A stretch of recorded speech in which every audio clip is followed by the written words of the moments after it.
Hello and welcome back to the channel for some more Prime Cutz, where we find the random odds and ends in Amazon Prime's library. This time up we have The Fuzz. You can tell a film is obscure when you try to find information on the internet on it and basically nothing exists. But anyway, this is clearly something that exists to piggyback off the back of the Happytime Murders, which I think came out roughly around the same amount of time, but it's the concept of puppets in crime comedy with adult jokes, basically. Now, The Fuzz has a few nice ideas that Happytime Murders doesn't. They have this kind of The Wire vibe going on in a lot of the puppet town scenes, which I think works quite well. They do quite a nice job of the kind of bigotry against puppets that exists in this fictional universe, and I like the domestic setting of our hero puppet's life with his pregnant wife, and the fact that his home is represented as being, much shorter than a full-grown house. So there are some nice touches in here, it has to be said.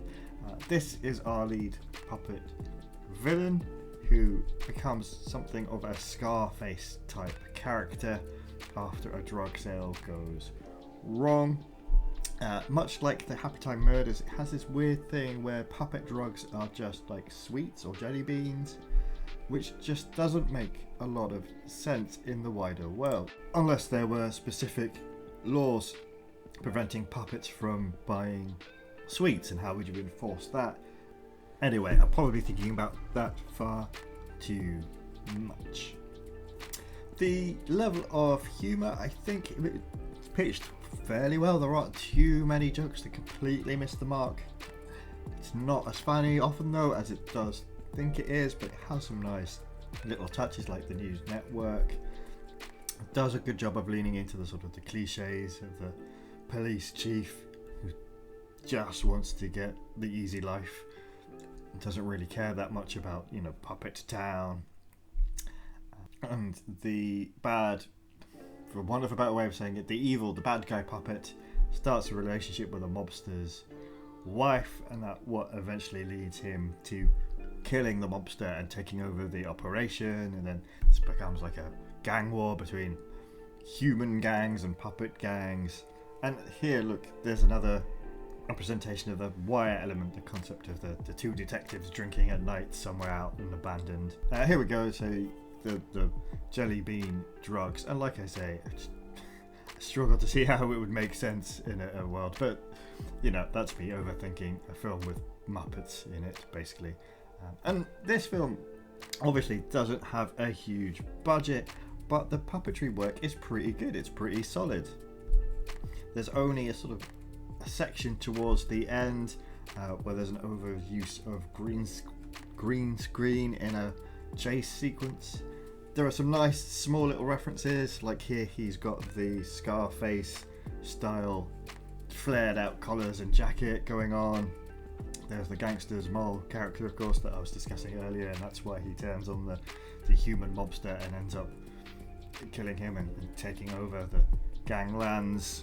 But in a lot of ways, I think this one works a bit better than the Happytime Murders, because it relies much less on gross out humour that the Happytime Murders went for. There's a bit more imagination in how they can tell jokes going on. And it's the smaller things, like the beard on Herbie there, the puppet beard is a nice little touch.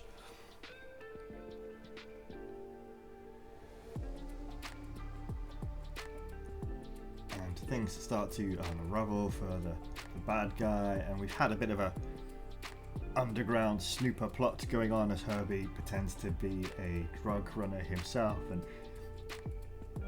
joins up with the gang, but of course he does eventually get found out, and it sounds strange to say it, but there is a quite nice little subplot going on between the two main puppet characters that gets revealed.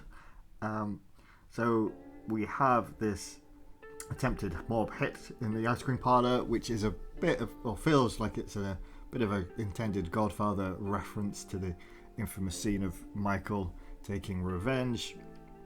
But everything reaches a climax pretty much at this point, and the main human bad guy is dealt with, and then the puppet bad guy is dealt with. So there is some good stuff here, but yeah, it's so obscure. Would I recommend putting it on? Maybe as a piece of background if you've got nothing else that you want to pick. But yeah, that's the Fuzz, the non-Mexican Union equivalent of the Happytime Murders.